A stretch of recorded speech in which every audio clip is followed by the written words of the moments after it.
پکتیا ولایت کې د کلمات علمي او تحقیقاتي ادارې له لوري د ټولنې په اصلاح کې د علماو او پوهانو رول تر عنوان لاندې یو ورځنی علمي سیمینار ترسره شو. یاد علمي سیمینار چې د پکتیا ولایت په مرکز ګردیز کې ترسره شو، پکې ګڼ شمېر دیني علماو، خطیبانو، د مدرسو استادانو او شاګردانو ګډون کړی و. په سیمینار کې بېلابېلو ویناوالو په ټولنه کې د علماو د رول په اړه څرګندونې وکړې. ورونو د علماو شتون په ټولنه کې دا هغه څه دي چې الله تعالی د دنیا رنګولو او ودانولو پرې تړلي دي.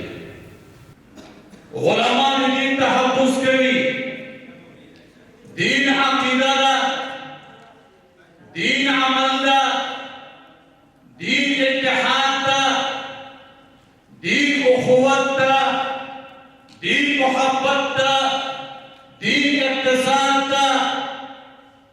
علما پر دین شپږ طرفه بلکې لاس طرفه تحفظ کوي. دوی وویل علما د خلکو په ذهنیت، عقیده، اخلاقو او ټولنیز سلوک باندې ژور اغیز لري، نو باید د منبر او مدرسې له لارې د اصلاح او خیر پیغامونه خپاره کړي. د هغه غربي تسلط بعض آثار او بعض تأثرات چې هغه په جامعه کې په هر قشر کې ډېر په کمال انداز کې هغه وجود لري،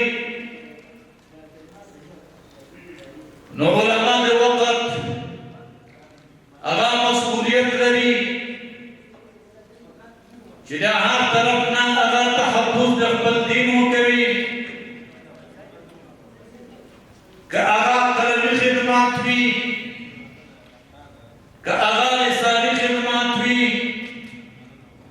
او که هغه تحریري خدمات وي.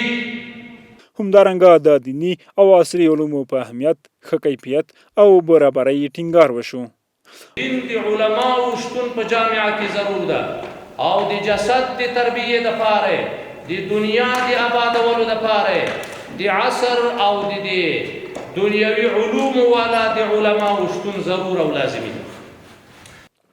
په پای کې د سیمینار ګډونوالو د دې ډول غونډو او سیمینارونو په ډیرېدو ټینګار وکړ او د ټولنې په اصلاح کې مثبت او مؤثر وبلل. خدمت لرم دا غوښتنه ده چې په راتلونکي کې د پوهنتون د مکتب سطحه او همدارنګه په هره سطحه چې مثلا تعلیمي سطحې په ټولو کې باید سیمینارونه دایر کړي او د هغوی سره باید په دایمه د هغوی په همغږۍ سره باید دغه سیمینارونه مخته وځي او انشاءالله ډېر مؤثر به هم دوام شي. بار باندې سیمینارونه جوړ شي او همدارنګه د علماو د مدرسې طالبان، همدارنګه د مکتب شاګردان او همدارنګه د مکتب استادان دا ټول ګډون کوي.